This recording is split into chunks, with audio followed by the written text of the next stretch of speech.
Kollam Chenkotta Coimbatore train service പുനരാരംഭിക്കണമെന്ന ആവശ്യം ശക്തമാകുന്നു. Metre gauge കാലത്ത് പളനി തീർത്ഥാടകരുടെ പ്രധാന സഞ്ചാര മാർഗമായിരുന്നു കൊല്ലം കോയമ്പത്തൂർ ട്രെയിൻ സർവീസ്. ചെങ്കോട്ട പുനലൂർ കൊല്ലം റെയിൽവേ പാത ബ്രോഡ് ഗേജ് ആക്കിയിട്ട് 8 വർഷമായിട്ടും ഈ സർവീസ് ഇതുവരെ തിരികെ വന്നിട്ടില്ല.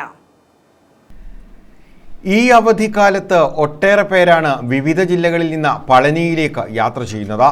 നിലവിൽ തെക്കൻ കേരളത്തിൽ നിന്ന് പളനിയിലേക്ക് പോകാൻ അമൃത എക്സ്പ്രസ് മാത്രമാണുള്ളത്.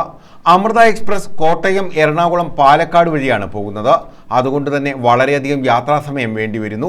അമൃത എക്സ്പ്രസിൽ ടിക്കറ്റ് കിട്ടാനും ഏറെ ബുദ്ധിമുട്ടാണെന്ന് യാത്രക്കാർ പറയുന്നു. ഈ അവസരത്തിൽ നേരത്തെ ഉണ്ടായിരുന്ന Kollam Coimbatore express service Thiruvananthapuram north Erode express സർവീസായി പുനരാരംഭിക്കണമെന്നാണ് യാത്രക്കാർ ആവശ്യപ്പെടുന്നത്. കൊല്ലത്ത് നിന്ന് പുനലൂർ, ചെങ്കോട്ട, തെങ്കാശി, രാജപാളയം, വിരുദ്നഗർ, മധുര, ഡിണ്ടിഗൽ, പളനി, പൊള്ളാച്ചി വഴിയാണ് കോയമ്പത്തൂരിലെത്തേണ്ടത്. അതിനാൽ മറ്റു സ്ഥലങ്ങളിലേക്കുള്ള യാത്രക്കാർക്കും ഈ സർവീസ് അനുഗ്രഹമാണ്. ഈ ട്രെയിൻ സർവീസ് ആഴ്ചയിൽ ഒരു ദിവസം സ്പെഷ്യൽ സർവീസായി ആരംഭിക്കാവുന്നതേയുള്ളൂ. യാത്രക്കാരുടെ ലഭ്യതയും വരുമാനവും വിലയിരുത്തി തുടർന്ന് റെഗുലർ സർവീസാക്കി മാറ്റാനും സാധിക്കും.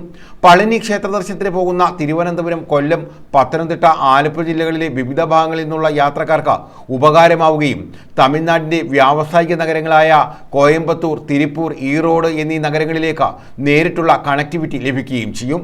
ഈ അവധിക്കാലത്ത് Thiruvananthapuram north Erode express service ആരംഭിക്കണമെന്ന ആവശ്യം ശക്തമാണ്. ന്യൂസ് ബ്യൂറോ, കൊല്ലം.